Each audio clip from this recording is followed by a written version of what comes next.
Hello, and welcome to the 13th episode of Incantation, a horror movie review podcast. We discuss both classic and current horror movies, as well as everything in between. We are four friends from Kuala Lumpur, Malaysia, with a shared love for everything that is horror. My name is Joe, and with me today is Caleb, Hello. Josh, Hi. and Lynn. Hi. So this week will be our final psychologically themed horror movies.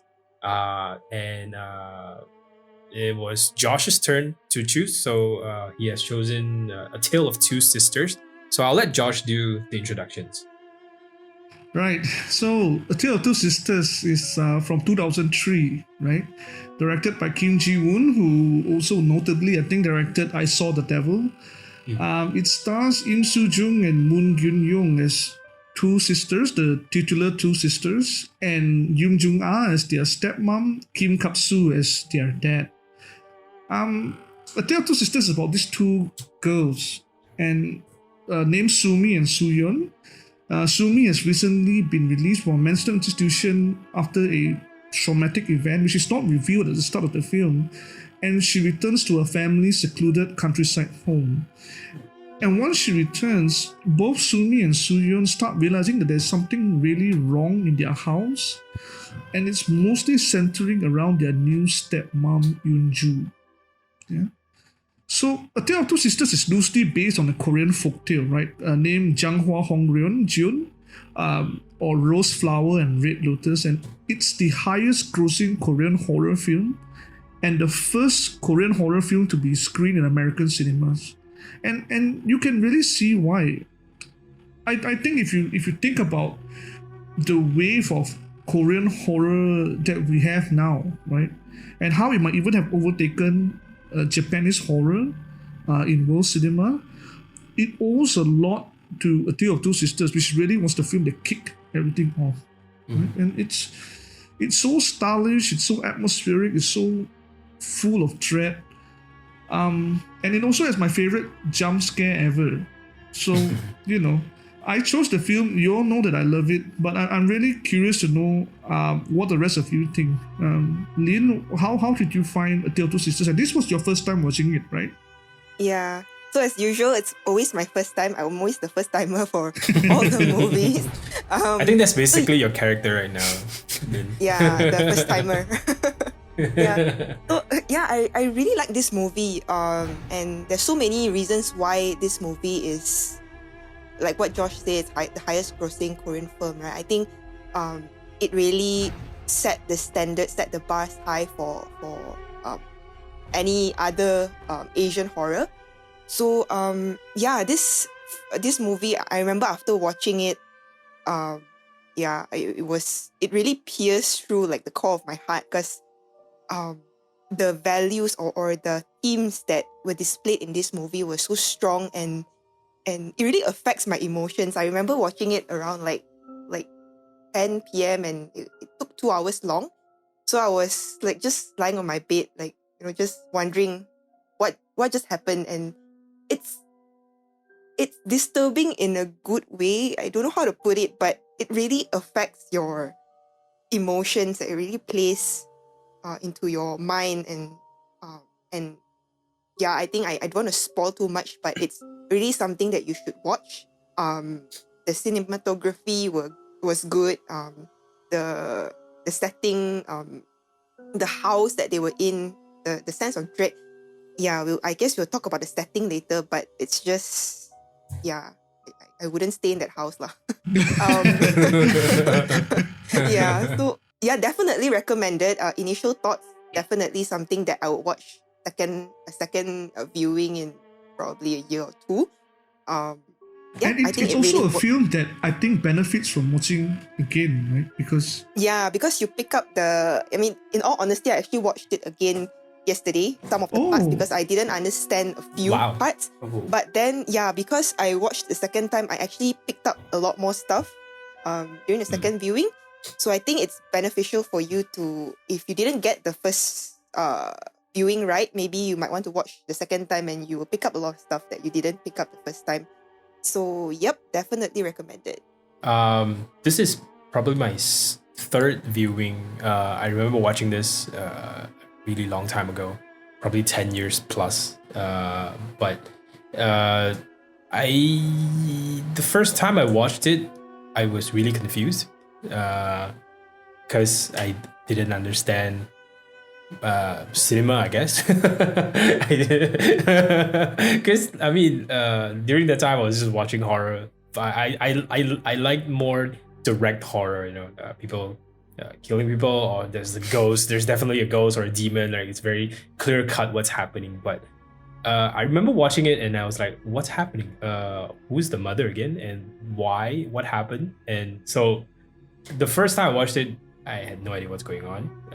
But I remember I was thoroughly scared. The atmosphere of the film is just very thick with atmosphere, because mainly due to the set design of the whole film. I love it. I love the colors. The cinematography, like what Lin said, is amazing. I particularly like a shot that was on the pier, not giving away too much, but that shot was really nice. So the film is thick with atmosphere. It's I would say ultimately it's kind of a really sad film, but at the core of every horror movie there needs to be a I guess human tragedy or some very raw human emotion. So I guess that works, and it would definitely benefit from a second viewing. This is my third time watching it, and the third time I watched it, I totally forgot what the whole film was about. So watching it again, I was like, oh yeah, this is what happened. And, oh, okay, all right. So when things are revealed in the movie eventually, so I was like, okay, so now I kind of get the picture. But I would definitely need to watch it one more time, because the third viewing from the second viewing was so far apart. I totally don't remember what happened. So yeah, the jump scare scene that Josh was talking about was very effective, and that got me too. But I guess on a different part of that whole sequence. So definitely recommended. What about you, Caleb? I might be the odd one out here. I don't think I'll watch it again. While I do agree that it's a good, decent film. Like everyone say, the plot, everything, the cinematography, the settings reminded me of like old Hong Kong movies where they use a lot of like green lights and green background versus like how Western does it with red light. So green is more creepy, right? Right. Where Western, they do the same thing in Western movies with red lights too, right? Yeah. To like signal scary stuff happening. But what I have problem is the pacing of the movie. For me, sorry. Like Joe and Josh, this is my second viewing. I also didn't remember a lot of it until I started watching it. I started remembering all the stuff bit by bit. The pacing itself, it's slow, right? For if people want to watch it, they would have like some kind of patience to watch it. but like compared to Midsommar and this right, one. compared to Midsommar is different. Midsommar, when it's slow, you're wondering what's happening, and then there's stuff happening in background where you don't notice at the first time. Versus this one, this one's slow in a different way. Where it just focuses on that single. Right. It does. Like for example, someone reaching for something, and then it just lingers there for like 10, 20 seconds, which is way too long. Where I'm like, is something happening? Something happened already. Quick, right? Yeah, I guess that's like my only, not maybe one of the negatives that I have about the movie. So yeah, if I recommend this movie, yeah, I would recommend it, but you better have some patience to watch it, because I watch it at night at like 11 p.m. You fall asleep on like a plastic chair. I'm like, my butt's hurting, and I'm like, things happen faster, please. Yeah. Okay. Yeah, Granted, I mean, I would respectfully disagree. I think like for me, the pacing of the film is absolutely perfect. I loved how deliberate the film unfolded. I think I told this story during the end of our last episode, but when I started working, I used to spend my Friday nights watching horror films, and A Tale of Two Sisters scared me so badly that it made me reevaluate my life choices and change your habits immediately. yeah, I now don't watch horror films past midnight if I can help it because of this film.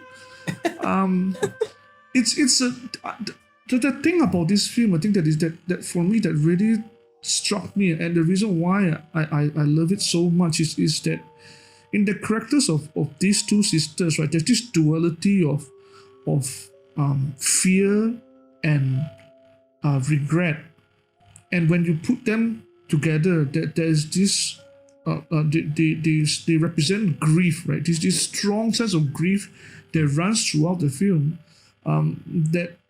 And because of the pacing, you're wondering what's going on? Why are they so emotionally affected by what's happening? I mean, of course, the circumstances that they're in aren't great, but what is this trauma? And in this slow unraveling of the trauma, I think that makes it such a powerful film.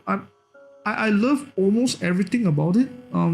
And if you're looking for an introduction to Korean horror cinema to see like what the fuss is all about, like if all you have watched or what you mainly watch is Western horror, then as an introduction to Korean horror, I would strongly recommend A Tale of Two Sisters.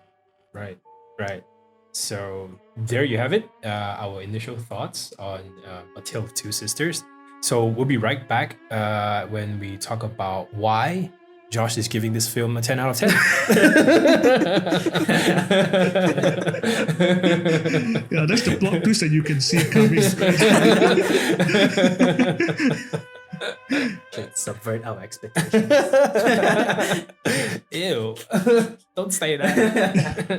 Yeah, actually it's a 7. I mean, you've teed it up so high. Right?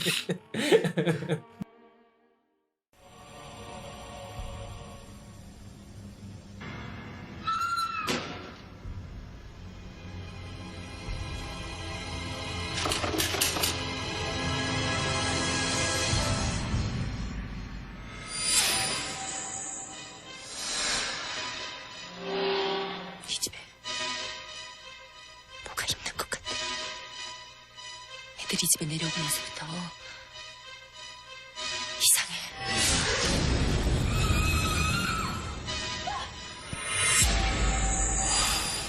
누가 방에 들어갔어.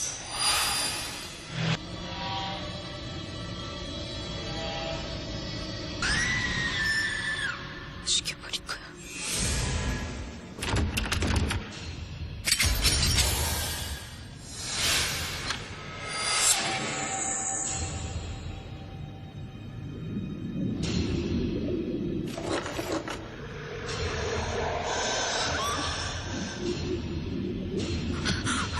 가장 무서운 게 뭔지 알아?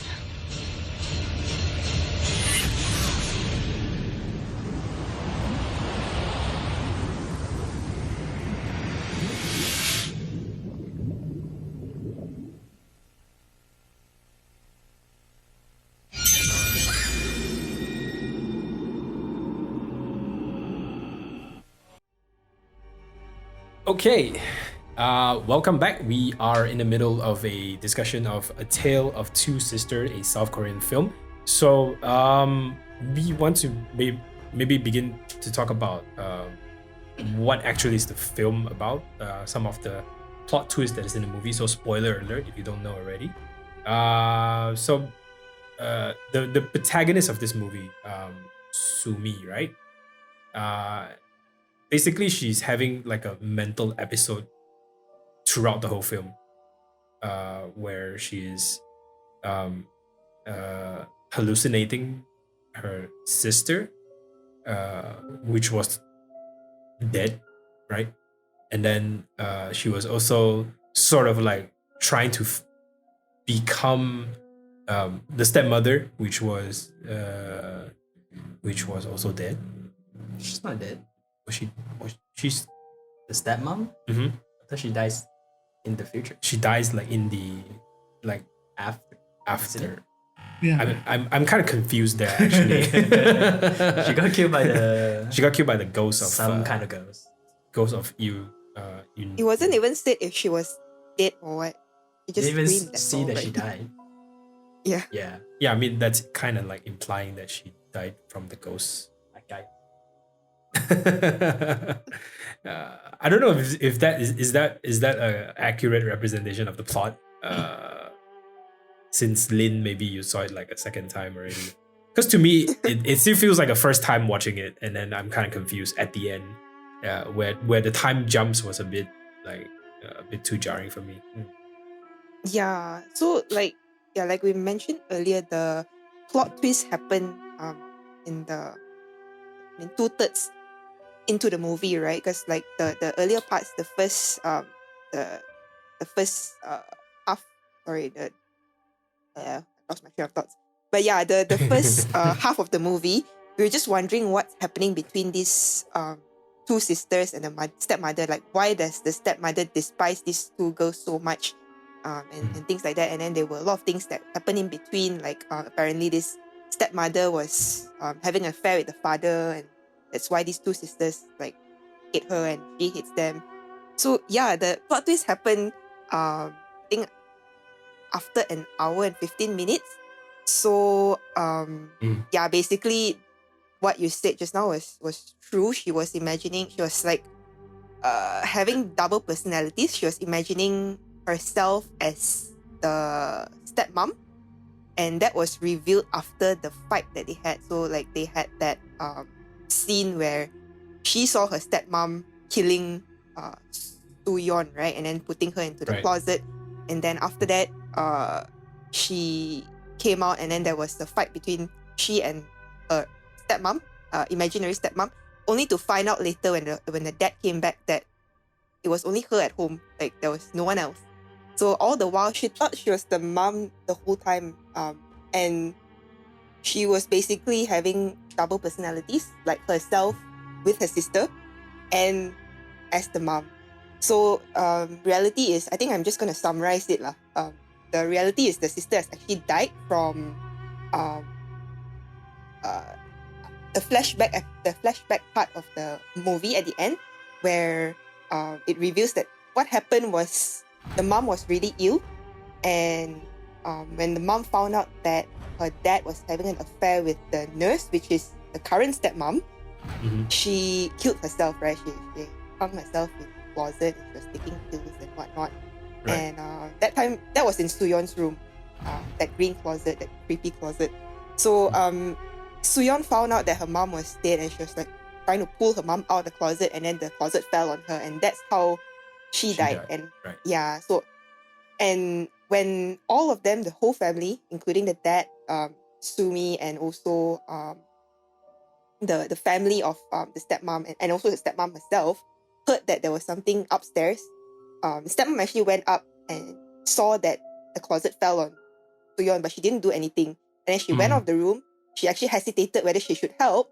And then when Su-mi actually came to confront her, Su-mi said really terrible things to the stepmom, and the stepmom decided that, I'm not going to help Su-yeon, just let her die there. And what she said was basically like, you will regret this moment, something like that, right? Yep. Yeah.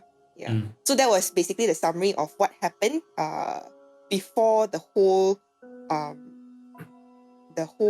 mental disorder happened to Su-mi, which is why she was imagining herself as the stepmom, because I think it was a coping mechanism, because she feels guilty that her sister died, and then she also wants to put the blame on someone, and because of that she has been imagining that it's stepmom. She's the stepmom.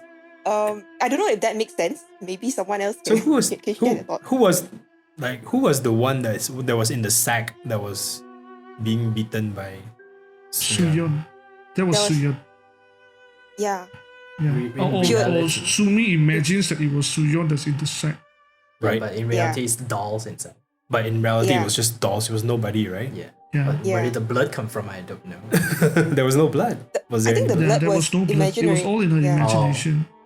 Right. So I'm I think imagining that stuff. the thing about it was that for me it's so Su-mi is imagining the two other characters in the film, right? The Yoon-ju, the stepmother, and Su-yeon, her sister.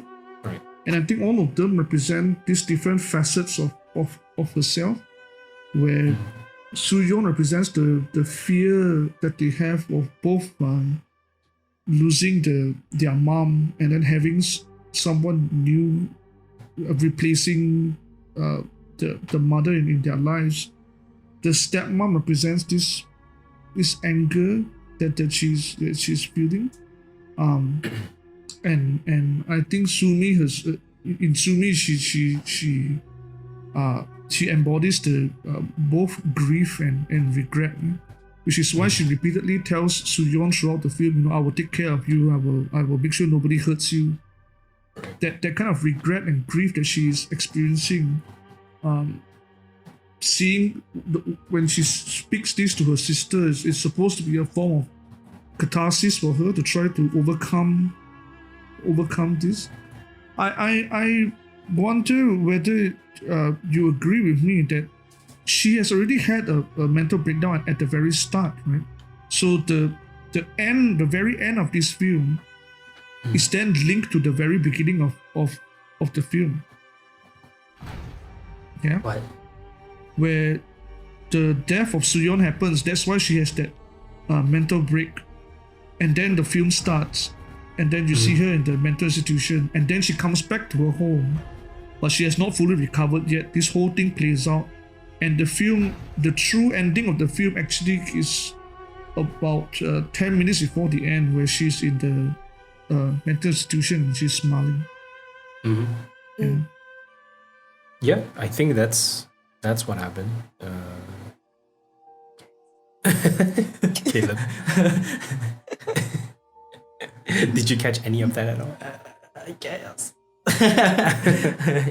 yeah, I caught most of it about how is it Su-mi? Su-mi is guilty about not helping her sister, but yeah, I don't know. What am I to say? Like, what I can't believe is that I know Korean movies, horror movies, they like to do like super extreme, crazy stuff. But what I can't believe is that the stepmom, the nurse, that would just allow someone to just suffocate in the closet. In the closet. I mean, A nurse. yeah, I mean, there's probably no basis. Like, it wasn't revealed why. Right? Was there any kind of reason why she would just allowed Su-yeon to die in the closet? Right. I think it was probably shock, right? And she didn't know what to do when she sees both Su-yeon there, and she doesn't know how to react. So she's going out of the room. She's thinking, "What do I do? What do I do?" And then because the confrontation with Su-mi happens immediately after, and then so Yeah, as she did hesitate. Actually, she wanted to turn back, right? Yeah. and it's out And of then after spite. that confrontation, It's out of spite Yeah. that she just chooses to not say anything. Yeah, I feel that's not really a strong enough That's kind of reason. messed up. Yeah, I mean, that would just imply that she's plain evil, yeah. right? She's just being evil, She's just letting her die just cause. right? And like, is it because of the affair? Like, was she just because she wants the husband all to herself? Yeah, but having an affair is like one level of bad. Right. But allowing someone to just die, it's a whole different level. and you're a nurse, and you're a nurse, right? So it feels like that plot point is just like they just want her to be evil. That's just cuts. There was no reason. But I think that there is something that is built up throughout the film. Right? I think that's where I disagree, because if you can talk about the acting, I'm going to reserve special praise for Yoon Jung-ah, who plays Yoon-ju, the stepmom. And I will say that I have not disliked a horror film character as much as I dislike her. And I think that's really like to her credit, right? Because like she's the ultimate evil stepmother. And it's not because like she's full-fledged evil, like full-fledged like a Disney evil stepmother, making potions and killing people and but precisely because the nature of her evil is never really fully explained to us. It's just something that we sense that is lurking below the surface and occasionally just comes to the light. Right. I think when we see how Su-mi projects her stepmom, that is not being plucked out of thin air, I don't think. I think there's some basis to, what we see, how Su-mi sees her stepmom, right? And just for the actor Yoon Jung-ah, right? The way that she switches between being sneering and then conniving, being vulnerable and manic, just throughout the whole film, it's really quite a performance. Yeah, I mean her entrance, her first time that we see her, she's almost floating towards like a ghost, right? Like a ghost, she's almost floating towards the girls, right? So, I mean, like at the first sight of her, she's like bad news. There's something off about her. Right. Yeah. And I think the director uses that to great effect, especially in the dinner scene, because you know that there's something off with this woman. You don't know what. Yeah. And then she behaves in a way that is so bizarre that only makes sense once everything falls into place. But that the director is just playing on you're sympathetic towards Su-mi, and then you're wondering, okay, what is exactly wrong with this stepmom? And then he makes her behave in such a way that you are thinking it's like it looks like red herrings at first, like trying to throw you off. Hey, what's going on? I think it leaves you in a state of a loss of equilibrium, right? Because you're wondering, wait, what's going on here? Like, is she really evil, or is she just maybe somebody who has lost her mind, or is she someone who doesn't know how to handle having two girls that don't accept her in the household? And then as the film unravels, then you realize, oh, okay, so this is what's going on. I mean, I would say that's what Su-mi's perspective is of her, because all this while that's her projecting herself as stepmom, right? So I would say there would be some form of like a bias or some sort of an extreme projection on her part, that she's just imagining this stepmom to be this evil, right? I would say not, maybe the real person would not be acting like this, and that's just how she sees her stepmom as, and then that's why she's acting like this, and this is why she's projecting herself like this. Yeah, but there is some basis for that, right? Because the stepmom essentially killed her sister, and you can tell even at the end where she comes to the mental ward and she says to Su-mi, "Oh, I will come and visit you more often." That, like, it's all fake. You are fake. You are not a good person, right? Yeah. Yeah, that's crazy. So many layers to just one single character. and I think the thing I would say is this about the plot, right? Overall about the plot, I like, and I know some people might not like it. I like that Kim Ji-woon, the director, is not afraid to leave plot points unexplained. Like, where's Yoon-ju? Where has the stepmom been throughout the whole film? Right. The dinner scene that we're talking about, what actually goes on there, right? And because who are of the two couples? Yeah, that's no, I mean they are related to the stepmom. Yeah, relatives. I mean relatives, right? But they were just there for like 2 scenes that didn't. How, like, why were they there if the stepmom is not there? Inju was not there, right? Yeah. and then But because of how grief-wrecked Su-mi is, like she's an unreliable narrator, right? You realize that two-thirds of the films I can't trust what's going on because she's not all there, right? And to me, like I didn't mind that because like those unexplained plot points to me are a feature of the film, not a bug. Yeah. So, I mean, it just makes the film that much more ambiguous and that much more uncomfortable. Yeah. And talking about ambiguity, like we need to talk about, I mean, later on the ending, because I had an initial reaction to that ending at first, which okay, like it seems to be quite definitive on what happened. But having thought about it a little bit more, I'm like, love does not make us all zombies, right? Right. So maybe we could talk about one of the scenes that is quite ambiguous, right? The girl under the sink.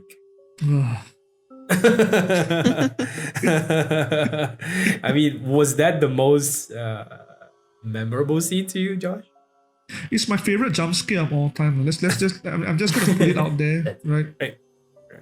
There's a few parts to this sequence, right?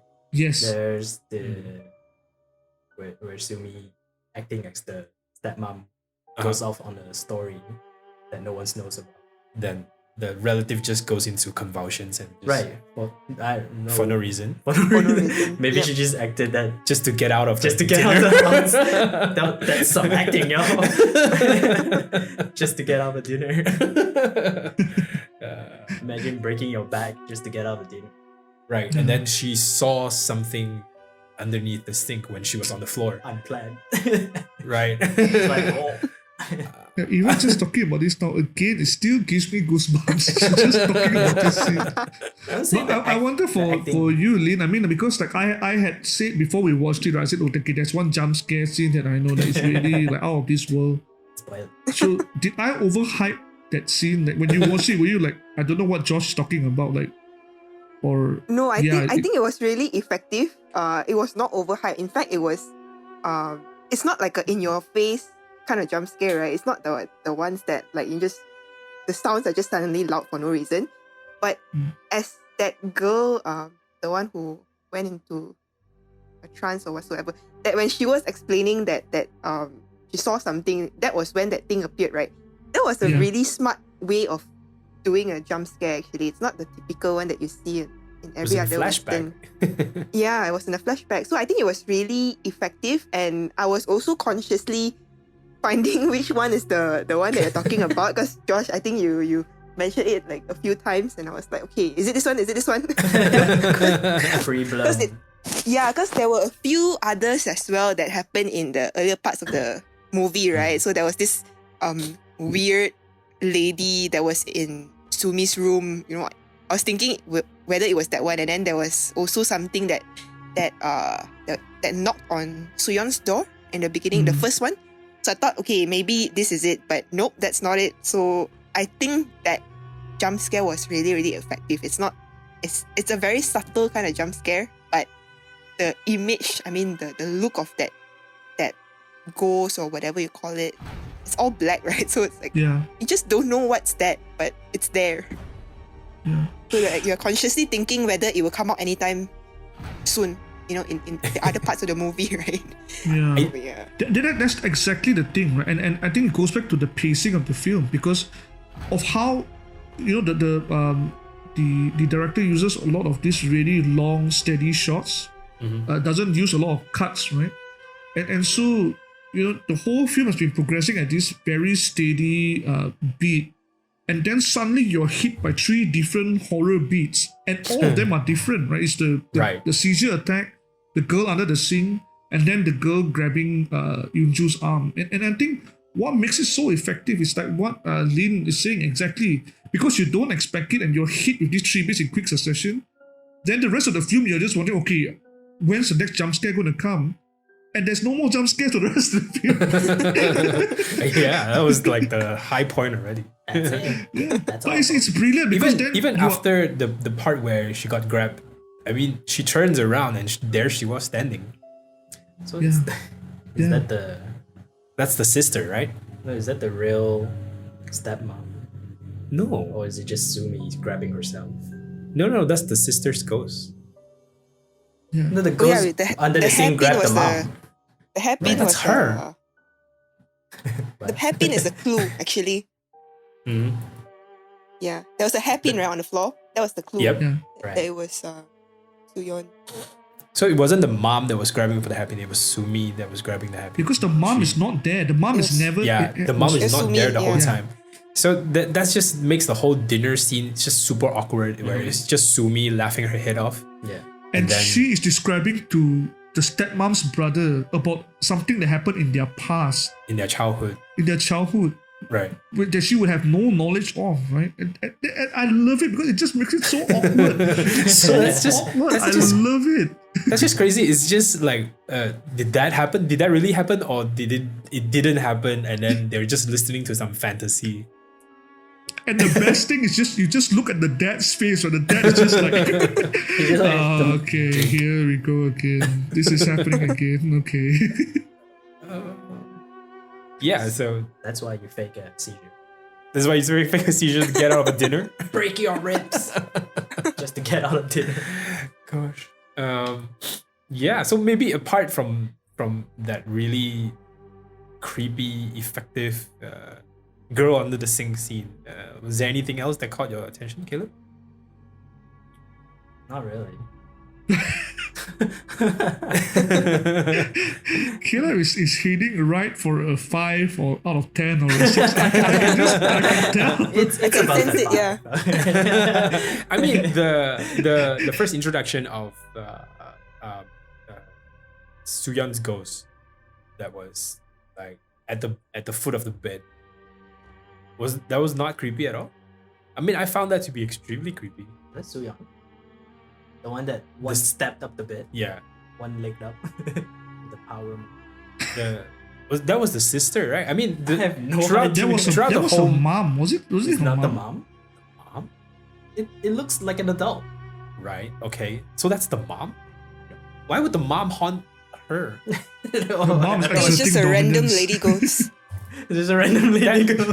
No. I think it's her mom. Right.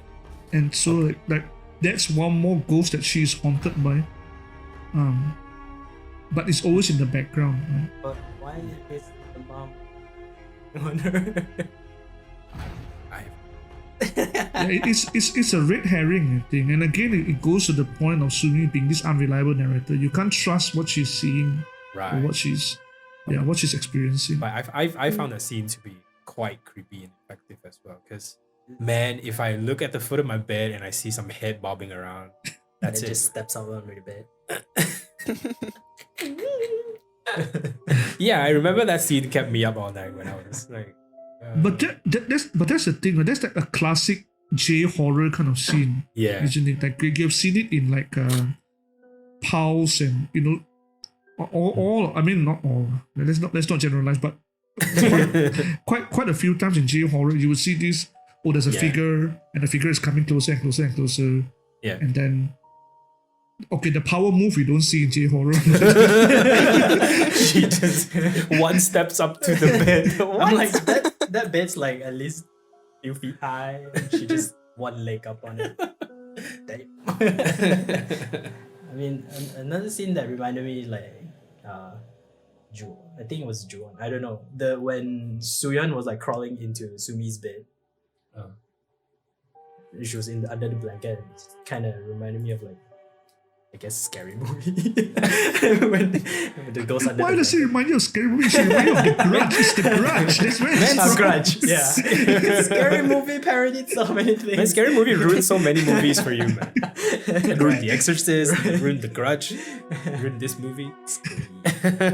What about you, Lynn? Is there any other like really effective scenes for you? I think that's the most effective one. The one that the effective jump scare. That was probably something that I will remember for this movie. Right. Yeah. And that's the thing, right? It's just like one frame, and then that's it. It just burns into your head. I know.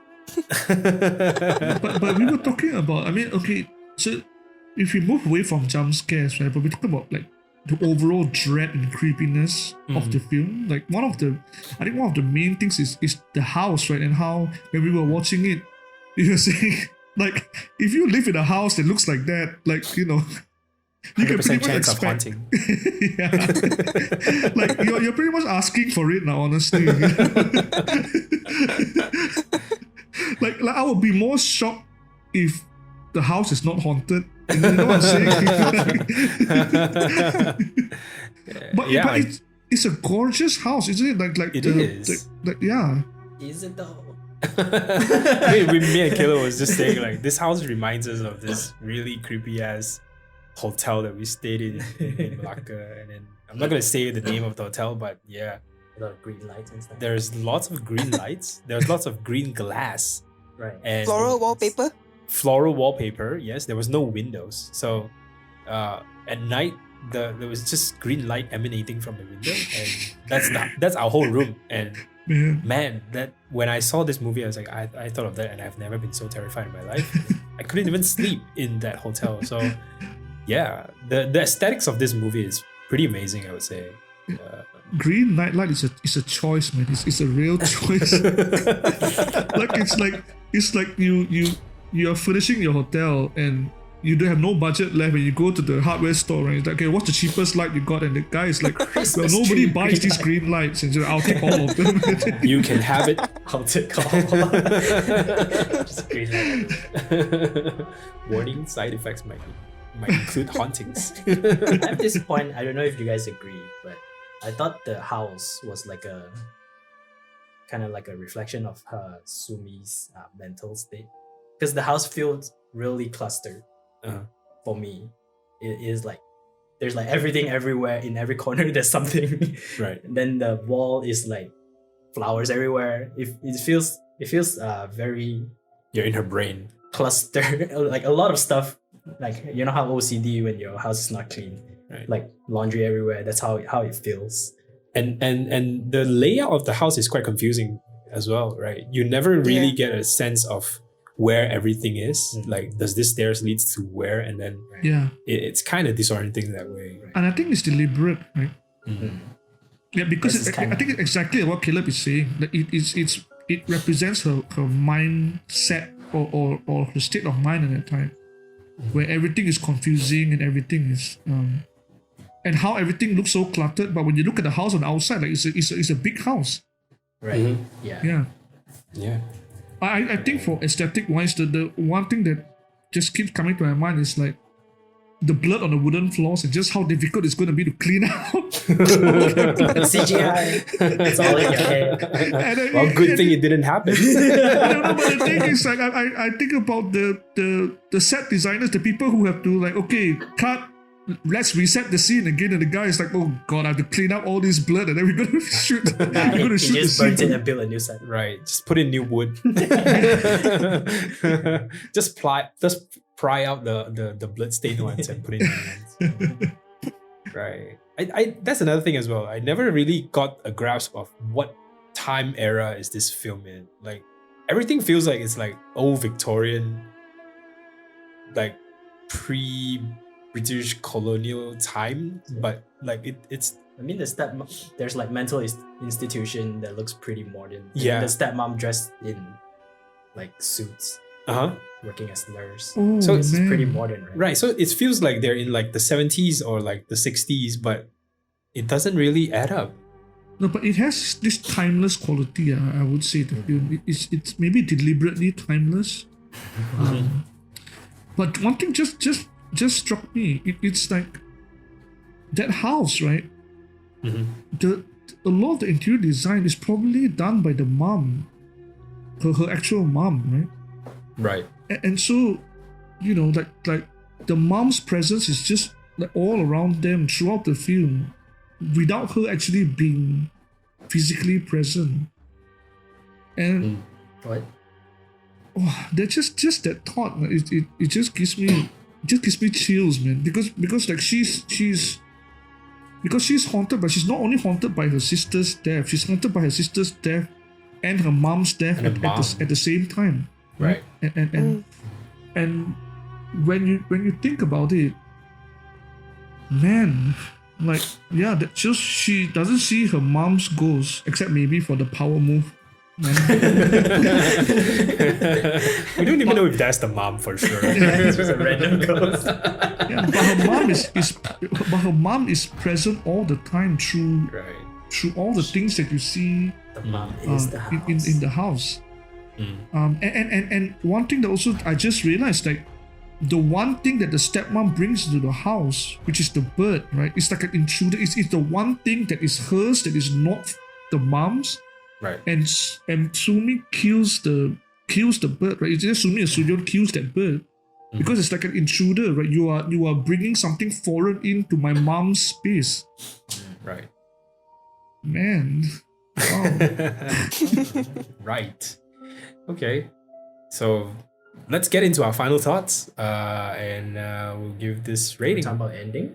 The ending. I think we've. Oh yeah, sorry. Ambiguous ending. That ambiguous ending, right? So maybe Josh, you want to say something about the ambiguous ending? Not so ambiguous. Well, I wanted to ask whether, like, Lin, like, for you, do you have like a definitive idea of what that ending is? And I'm talking about the scene with the stepmom and the ghost, right? Yeah. And what you think about that, and whether you think that is what do you think about that scene? Okay, I personally don't really like that scene, or I even feel that scene wasn't really necessary. Like, I mean, if you remove it from the movie, I feel that it would be a more effective movie, personally, for me, because we have been picturing this whole movie as, Su-mi is just imagining things, and all these image of her stepmother and the image of her sister were just in her head, right? And then all of a sudden there is like that supernatural element in that part, where the real stepmom was in the room, Su-yeon's room, and then the ghost just came out of the cupboard and then she was screaming and then we don't know what happened. And that is obviously a supernatural element that I personally didn't foresee in the movie. And I feel that because of that scene, it kind of it's not as effective for me because I mean, there's a question mark for me, I feel, because of that scene. Because do you guys remember when the dad actually revealed to Su-mi that Su-yeon is dead? Yeah. And then like Su-yeon was there screaming, right? So it feels like, I mean, because of that supernatural element, we are not sure whether the hallucination of Su-yeon is a real ghost or it's just an imagination. Does it make sense? Yeah, but for me, I initially I felt the same way as you, right?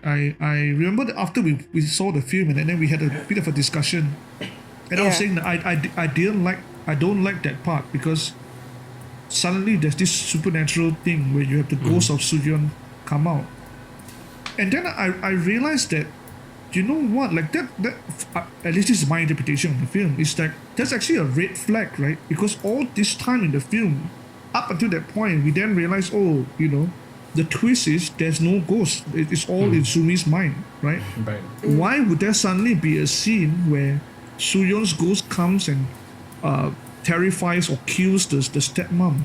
And I think, to me, like, that this, because it seems like the supernatural then similarly translates from Su-mi's guilt into reality, where Su-yeon avenges her death on the stepmom. But because that scene, it cuts from that the stepmom in the room, it cuts to then Su-mi smiling in the mental institution, that it suggests to me that this is still might just be a fantasy in her mind, right? Like every time we see a supernatural thing, it's really not there. And for Su-mi, maybe that she needs to imagine that because it's the only thing that will give her closure for the guilt that she's carrying. And I really think that it's really brilliant that Kim Ji-woon refuses to just hold our hand and just give us this easy, definitive way out, right? Like just puts it there and say, look, it's either Su-mi has really lost all grasp of reality, or, you know, there's a ghost. By making it ambiguous like that, the film really will linger with us, or at least with me, and haunting me the same way that Su-mi is still haunted by Su-yeon. But Right. We have the scene. Sorry, but we have the scene with the seizure lady, where it's from a different perspective. She saw a ghost under the sink. Right. Right. It's a totally different perspective from Su-mi. And did the stepmom actually die? If she's dead, that means there was a ghost. Right. And I would actually want to submit to you guys that the ghost was not the sister but the mom. Yeah, What? I don't know how, I don't know whether that works or not.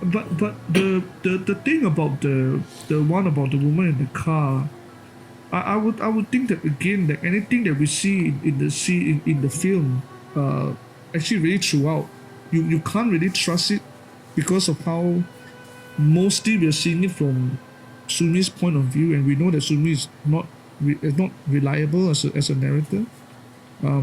Or not a reliable narrator. And so even that scene is suspect because you don't know whether it actually did happen or Right. it was just her imagination as well. Okay. She imagined all Actually, the way there. it's a new perspective, Josh. I never thought of it that way. You mean the one in the it's just car? in the head. No, the one that Oh, you the said, ending. it was a closure for her, and she was just imagining that Su-yeon's ghost eventually takes over the stepmom. But I never thought of it as it's just all in the head. But yeah, it's a good perspective. I mean, I think it makes the I think most it's sense, left- right? It makes the most sense because like all the while everything supernatural up until that point, then we realize, oh, actually it's in Su-mi's mind. Why would we suddenly have one scene where it suddenly becomes a reality? Right. Okay. Well, I have a slightly different interpretation, I guess. I just thought that like the ghost that killed. I mean, to me, if there was any kind of supernatural entity, it would be just the mom. It wouldn't be the sister, and she's the one that's haunting the closet, and she's the one that kills the stepmom. So, I don't know. It wasn't really definitive. Like, if there was a supernatural entity, that it's the sister, right? All this while we've only seen the mom, and maybe the girl under the sink is just there, and that's it. It's like a third ghost. Random third It's a ghost. spectator ghost. I mean, the girl under the sink didn't really harm anyone, right? The only one that did Bro, it harmed me, man. It harmed me. harmed I us. stopped watching horror It films scared our soul. after midnight because of that. I mean, I would argue that the mom is the one that haunted the closet, and when the stepmom opened the closet, then there she is. That's the closet. I don't know. Yeah. But that would make that would be the connection with, because when Su-mi sees the ghost for the first time, was it in the same room with the closet as well? It was No, it was in her In own her room, own correct? room. Okay, a different okay. room. Yeah. Yeah, but there was this scene. Where I'm sort of like scrolling through it now. There was this scene where Su-yeon, was in the closet, and then the door just kind of opens in the same way that the door opens on the stepmom, like automatically opens. I don't know if you guys remember that. So makes me think that it's the stepmom, not the stepmom, It's the mom. the mom, right? Why would she kill herself Why would she kill herself in the closet? I mean, in her daughter's closet? I don't know. The whole family is messed up. Yeah, I mean, she's terminally ill, and then she's seeing that her husband is being taken away by this lady. So I would say there's a lot of bad juju. Bad juju. If anybody deserves to die, right? It's the dad. Yeah, he didn't do anything. yeah.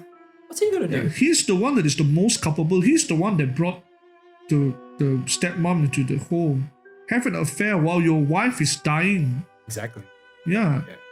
And then throughout the whole film, he's just this helpless, Okay, I sympathize, right? If you have a family member who is suffering from mental illness, yes, it's not easy, right? It's difficult. But you are the cause of all of this. You are the one. I mean, You're like- he's just super passive throughout the whole movie. You're like Gary. He's Gary from no Jerry. He's Jerry from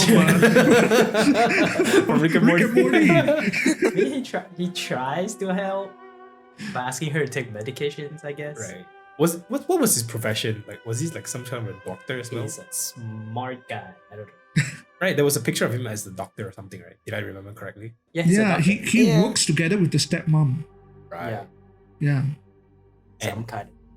Man, he sucks. And he wears formal clothes all throughout the whole movie. That's the PJ. red flag. You know that something. This guy is sus. Like, why are you doing that, man? What if the dad is not even real? It's still Su-mi. No! Just simply saying shit. How Okay. can we trust anything on the screen? All right, Caleb. Our eyelids are real. Okay, maybe we move into our final thoughts and rating. You could go first, Caleb. Well, like I said in the beginning, the plot, the story is kind of good, I guess. After discussing with you guys right now, it's kind of confusing. There's a lot of different. I guess that's a plus if it's ambiguous. Lets you discuss kind of like Inception. But it's still pretty well written, right? Yeah. So then there's like the actors and actresses, mostly the stepmom and the seizure lady. It's pretty good. The seizure lady just appeared for one scene. It was impactful. Right? Yeah. Music sound, I didn't really notice much. It is pretty minimum. Right. Minimum, yeah. Yeah. Besides the pacing, I would say it's pretty good movie. I'll give it a 7.5. 7.5 out of 10. Yes. Right. For me, I would just say straight up, this would be an 8 out of 10. The plot is, I wouldn't say pretty straightforward, but generic in terms of it's about tragedy and loss and somehow they worked mental illness into every single one of them. Everyone's crazy. Everyone is crazy. Even the guest is crazy. Something's wrong with her. So what's a really big plus for me would be the aesthetics of the film. I love almost every frame of the film. It's beautifully shot. The atmosphere is really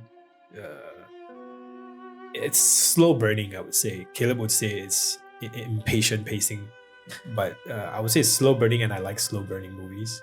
So that's a big plus as well. The acting is really good. I find the scare factor a bit light. So of course there will be some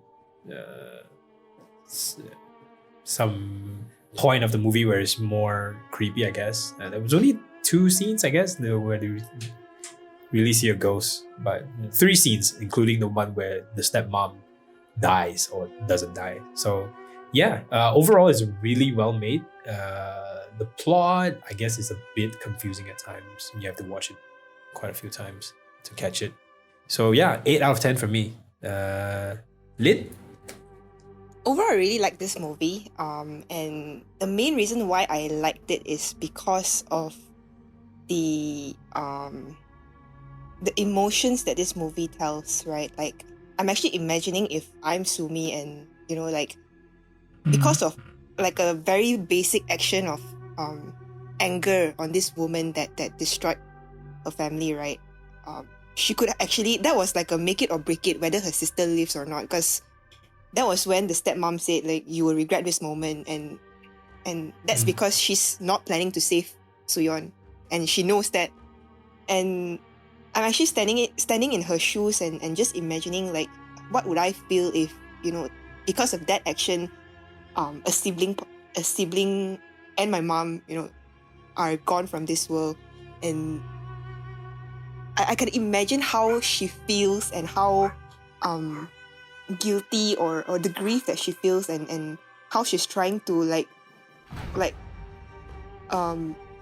console herself. It's not her fault, it's the stepmom. That's why she has been picturing herself as a stepmom, right? Because she's angry and she's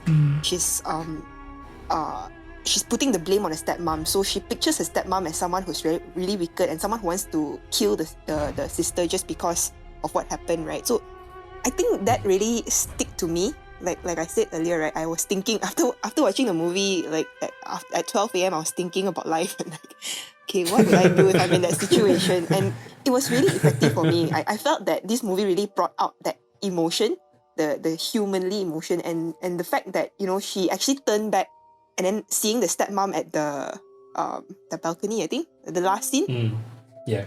It was also like a point where, if she turns back to the house and remembered her sister, right, things could have been different. And I felt that was something that really pierced through my core lah. I mean, it's very emotional for me. And right. the entire movie, how it built up to that as well, it was very effective. One part I don't like about the movie was that scene where the stepmom was in the room and then that ghost came out, right? I don't know how to interpret that scene. And we have very different views of that scene as well. Like for me, it didn't really work. And if that scene didn't happen, I would actually like the movie more. But overall, it's a really good movie. Like the cinematography was good. And I like how detailed the director put into the camera panning as well. Because if you notice, when a dad talks to Su-mi, right, Su-yeon is actually not in the screen. I don't know if you guys noticed that. Every time the dad comes to talk to Su-mi, Su-yeon is not in the screen. So that is really carefully thought lah. And I only noticed it in the second viewing because I was looking through and seeing what I missed, and I think that was good. So overall, I think it would be a very high score for me, like 8.5 to 9. I would definitely watch this again. Yeah. Right. Would it be a 10 if the scene where the mom, the stepmom dies or is killed by the ghost is just in her imagination? It would just be her taking her revenge in her head instead of just really happening. Like what Josh said. I think that's the beauty of the movie as well, because it leaves us thinking what actually was that scene about, right? Like you don't know if it's real or if it's just in a head, and because I'm interpreting it as there is a supernatural element, and I can't really shift my thoughts away from that because of the other things that happened throughout the movie, where there was this what do you call it, the ghost that stood up on the bed, and then this ghost under the sink. So there's a bit here and there. So if I'm going to picture it the way Josh pictures it, I think I would feel even more disoriented. So it would probably give the same effect to me. So right. It wouldn't make much of a difference. All right. Josh? Yeah, the wonderful thing about this film, right, and is Kim Ji-woon, the director. He has these two films. He has A Tale of Two Sisters, and he has I Saw the Devil, right? And they are both about how people deal with loss and grief, but manifested in very, very different ways, right? We've seen how in A Tale of Two Sisters, it fractures the mind of a young girl who's bearing all this grief and despair and regret. And in I Saw the Devil, it just feels I don't even know whether to call him protagonist, because by the end of the film, he's not really a protagonist anymore. Yeah. But it fills him with so much rage in how he goes after. I don't want to spoil it, but there's so much rage that he has, right, because of his loss. It's very interesting if you look at it, and I wonder where is this coming from for him? Like, is he writing from personal experience or because it does feel like a very, very personal film, right? I think this is really one of the cornerstones of Korean horror, right? It really is the film that put Korean horror on the map after The Grudge and The Ring had just exploded J-horror into our collective consciousness. Yeah? And in its meticulous and twist-heavy plotting, its atmosphere, its stylish set design, its deliberate pacing, the acting, the timeless quality, this film actually reminds me a lot of Park Chan-wook's The Handmaiden, which is one of my favorite films of the past decade. It's a masterpiece. For me, it's a masterpiece. Yeah, it's everything that I want out of horror. It's definitely 10 possessions out of 10. Oh, that's our new rating. 10 times 10. Right. Anything else you want to add? Wait, it's a 10 out of 10 for this? I guess. Yeah, you said it, right? It's a 10 out of 10. Yeah, it's a 10 out of 10. Amazing. Can I just say something? Yeah, go ahead. Josh and I are finally on the same page. Right. Yeah. But I'm the guy that just gives out 10 out of 10 like so freely, right? It's like, oh, this is a 10. You get a 10 out of 10 and you get a 10 out of 10. The Oprah of Incantation. How many 10 out of 10s have you given? Possession? 5 or 7? I think, so Josh hang gave on. Exorcist was 10 out of 10. And Possession. then Possession was a 10 out of 10. A Hang dark on, song. which a dark song, was it 10 out of 10 as well? For you, yeah. Yeah. I think you gave Host a 10 out of 10. I did not. I did not give Host 10 out of 10. You didn't? Record. I don't think so. Did I? No, I don't think so. Hereditary Midsommar was 9. Yeah. You give. Yeah, you give and more Host than was a 9 as well. Sorry? What did you say again? And then 7, I think I gave a 10 out of 10. 7. Let me see. I can. That's 5. No. 10 out of 7 I gave 8.5 or 9. I didn't give a 10 out of 10. So this is my fourth one. The fourth one is a 10 out of 10. The fourth 10 4 out of 13 episodes. I think we need to start picking some more crappy films. I think we would have more if we count the older episodes. The lost episodes. The lost episodes. Wait, the lost episodes were what? Platform, Wailing, Color of Space, Pie Wacket, and The Wretched. No, I don't think there's any. I guess there wasn't. None of them are 10 out of 10. No. In case you guys were wondering, there are still other lost episodes that we never released prior to The Exorcist. So Yeah, and one of the lost episodes covers a film that I would recommend to watch together with this one. I mean, of course, I saw The Devil. I think it's a great companion piece, but it is very stylish, but it is very, very different from A Tale of Two Sisters. But if you want another unsettling Korean horror film with a lot of twist, atmosphere, and dread for days, right, then you really should check out The Wailing. It's about a small Korean mountain village where there's a plague causing villagers to lose their minds and commit these horrifying murders. What I will say though is that I would rewatch A Tale of Two Sisters again, and I have seen The Wailing twice, and maybe that was one time too many. It is really this intense meditation on the nature of evil itself, right? And you will never be able to get it out of your damn minds. I mean, it's unlike anything you have seen before. So, if that sounds like something that you want, if you want to gaze into the face of evil, then check out The Wailing. Right. Question is, will you watch The Possession again? I mean, if it's not already on loop every single day. I'm going to, like, every 10th anniversary, I'll pull out that film and just watch it. I don't. It's like you can't have too much of a good thing, right? Yes, you can.